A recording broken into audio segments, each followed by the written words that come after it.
저희 부부는 전업으로 블로그를 하고 있어요.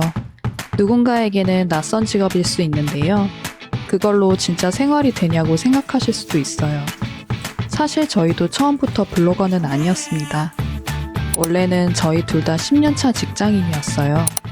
직장을 그만두고는 파티룸 사업도 4년 동안 했고, 몇 년 전 파티룸도 그만두고 전업 블로거가 된 지도 4년째네요. 이렇게 사는 게 맞는 걸까? 그냥 회사 다니는 게 낫지 않았을까라고 생각도 합니다. 하지만 남편은 퇴사를 원했어요. 회사를 다니는 내내 건강이 좋지 않았거든요. 많은 직장인들처럼 야근도 많았고 늦게까지 회식하는 것도 힘들어 했습니다. 자기 일을 찾고 싶다는 생각을 많이 하더라고요. 물론 직장 생활도 장점은 많았어요. 안정적인 월급은 큰 힘이 됐고 정해진 조직 안에서 내 역할을 해내는 일도 충분히 보람 있었거든요. 저희는 처음부터 퇴사를 생각하고 사업을 시작했던 건 아니었어요. 어쩌다 시작한 일이 운이 좋게도 잘 풀렸고 자연스럽게 회사를 그만두게 됐어요. 블로그도 마찬가지였어요. 처음부터 전업 블로거를 계획했던 건 아니었고요. 그냥 열심히 하다 보니 어느 순간 글 쓰는 게 저희 일이 되어 있더라고요. 전업으로 블로그를 하니까 단점이 확실히 있었어요. 블로그는 생각보다 일이 훨씬 많더라고요. 남편과 저는 일주일 내내 하루 6시간 이상 글을 쓰며 지내고 있어요. 직장인처럼 쉬는 주말도 없어서 어쩌면 직장인 때보다 더 오래 일하고 있는 것 같아요.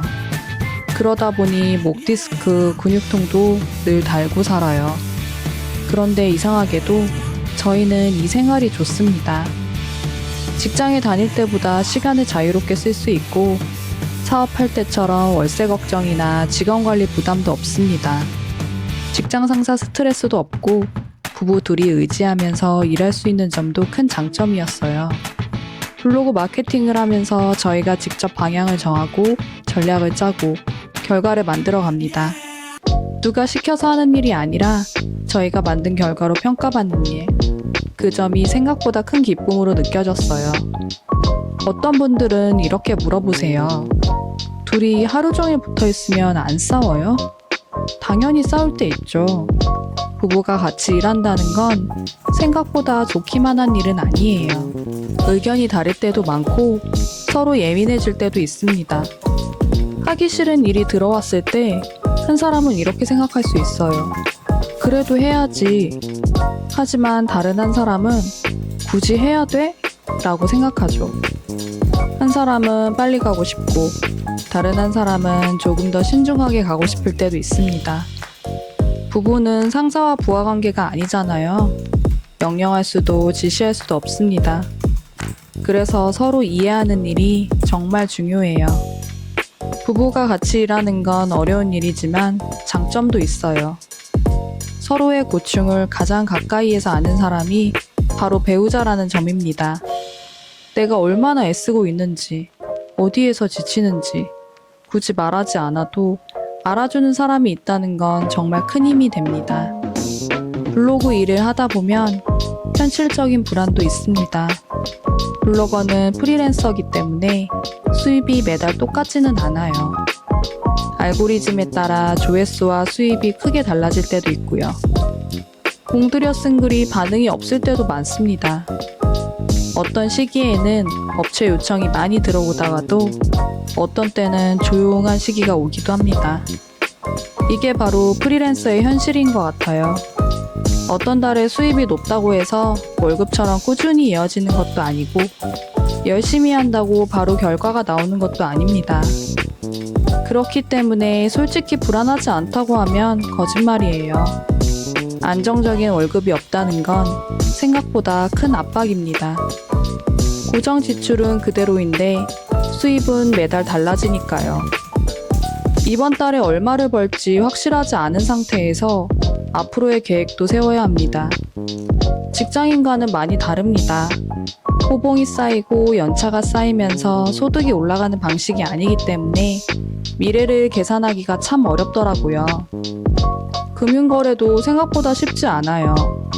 같은 금액을 벌어도 직장인보다 인정받는 기준이 까다롭거든요. 그래서 큰돈이 필요한 순간에는 직장인보다 더 조심스럽게 움직이게 됩니다. 가끔은 이런 생각도 합니다. 우리가 잘하고 있는 걸까? 이 선택이 맞는 걸까? 계속 회사를 다녔더라면 지금쯤 연봉이 얼마나 올랐을까? 어쩌면 지금보다 더 안정적이었을까? 그런 생각이 완전히 사라지진 않습니다. 하지만 그럴 때마다 저희가 얻은 것도 같이 생각해 봅니다. 지난달에는 평일 낮에 남편과 인천대공원 벚꽃을 보고 왔어요. 둘 다 블로그를 하다 보니 가고 싶은 곳이 있으면 평일에도 비교적 자유롭게 움직일 수 있습니다. 극단적으로 말하면 내일 당장 어디든 떠날 수도 있어요. 물론 아직 그래본 적은 없는데요. 그래도 선택지가 있다는 것만으로도 직장인일 때와는 다른 마음이에요. 나중에 더 말씀드리겠지만 남편은 여행 블로그를 하고 있어서 해외도 자주 갑니다. 물론 단순한 여행이라기보다는 출장이 더 가깝습니다. 일도 하고 콘텐츠도 만들고 그 안에서 또 새로운 기회를 찾습니다.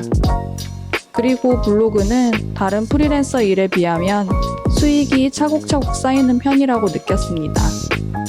글 하나로 바로 끝나는 게 아니라 시간이 지나도 계속 읽히면서 그 글로 수입이 오랫동안 나는 경우가 있거든요. 블로그를 하면서 가장 많이 느낀 건 방법이 계속 바뀐다는 겁니다. 예전에는 잘 되던 방식이 지금은 통하지 않을 때가 있고 지금 잘 되는 방식도 언젠가는 또 바뀔 수 있습니다. 검색 기준도 바뀌고 사람들의 관심사도 바뀝니다. 그래서 저희는 계속 공부해야 합니다. 요즘은 어떤 주제가 화제인지, 사람들이 어떤 정보를 찾는지, 어떤 글이 오래 읽히는지 하나씩 경험하면서 감을 쌓아가고 있습니다. 저희도 처음엔 많이 어려웠어요. 그래도 다행히 둘이어서 힘든 순간마다 서로에게 버팀목이 되어줄 수 있었던 것 같아요. 물론 앞으로도 어려운 일은 계속 있을 겁니다. 거래하던 업체가 끊길 수도 있고 정성껏 쓴 글이 반응을 얻지 못할 수도 있습니다. 노력한 만큼 결과가 나오지 않으면 실망도 하겠죠. 하지만 저희는 그럴 때마다 다시 방법을 찾으려고 합니다. 꾸준히 해보고 문제점을 고치고 다시 시도하다 보면 아주 조금씩이라도 길이 보일 때가 있습니다. 정말 아주 조금씩이지만요. 하루아침에 인생이 바뀌는 일은 거의 없다고 생각합니다. 대신 작은 노력, 작은 변화, 그런 것들이 쌓여서 결국 인생의 방향을 바꿔준다고 믿습니다. 이 유튜브도 저희에게 그런 작은 변화가 될 수 있지 않을까 생각하며 시작했습니다. 앞으로 저희 부부의 블로그 이야기도 하나씩 천천히 들려드릴게요.